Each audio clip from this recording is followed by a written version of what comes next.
आल्हा और उदल की विस्तृत इतिहास। आल्हा और उदल भारतीय इतिहास और लोकगाथाओं के प्रसिद्ध वीर योद्धा थे जिनका नाम बुंदेलखंड की धरती से जुड़ा हुआ है। वे परमार वंश के महायोद्धा थे और अपनी वीरता तथा भक्ति के लिए प्रसिद्ध हैं। इनकी कथा को आल्हा खंड या आल्हा गाथा के रूप में गाया जाता है, जो एक वीर रस प्रधान लोककाव्य है। आल्हा और उदल का परिचय। आल्हा और उदल महोबा वर्तमान उत्तर प्रदेश के चंदेल राजा परमर्दिदेव परमाल के सेनापति थे। ये दोनों भाई अत्यंत पराक्रमी, देशभक्त और स्वामी भक्त थे। इनके पिता जंबेक जयचंद थे, जो एक वीर योद्धा थे, और माता देवल देवी थीं।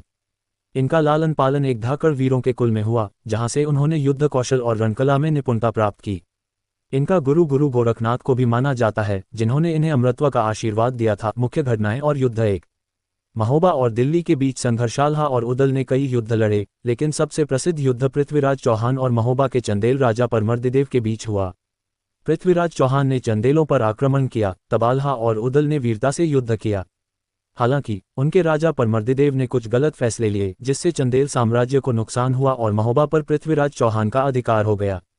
2. कन्नौज और जयचंद से संघर्ष। आल्हा और उदल का कन्नौज के राजा जयचंद से भी संघर्ष हुआ। जयचंद ने चंदेलों को हराने के लिए कई बार प्रयास किए, लेकिन आल्हा और उदल ने हर बार उसे पराजित किया। 3. आल्हा का संन्यास और उदल का बलिदान। महोबा के पतन के बाद उदल युद्ध में वीरगति को प्राप्त हुए, जबकि आल्हा ने गुरु गोरखनाथ के आदेश पर संन्यास ले लिया। कहा जाता है कि वे अमरत्व प्राप्त कर अब भी जीवित हैं और कहीं न कहीं साधना कर रहे हैं। आल्हा गाथा और लोककथाएं। आल्हा और उदल की वीरगाथाएं लोकगीतों में अमर हैं। खासकर बुंदेलखंड और उत्तर भारत के ग्रामीण क्षेत्रों में आल्हा खंड का गायन आज भी होता है।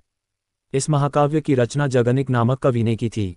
लोककथाओं में इन्हें अमर योद्धा माना जाता है और कहा जाता है कि जब भी कोई संकट आता है, आल्हा अपने गुरु गोरखनाथ के आशीर्वाद से पुनः प्रकट होते हैं। निष्कर्ष, आल्हा और उदल की गाथा केवल एक वीरता की कथा नहीं है, बल्कि यह विश्वास, निष्ठा और बलिदान की मिसाल भी है। आज भी बुंदेलखंड और भारत के कई हिस्सों में इन्हें वीरता और भक्ति के प्रतीक के रूप में पूजा जाता है। इनकी वीरता को याद करते हुए बुंदेलखंड के लोग आज भी गाते हैं, सुनो रे आल्हा उदल की गाथा, जो लड़ते थे वीरों की भांति।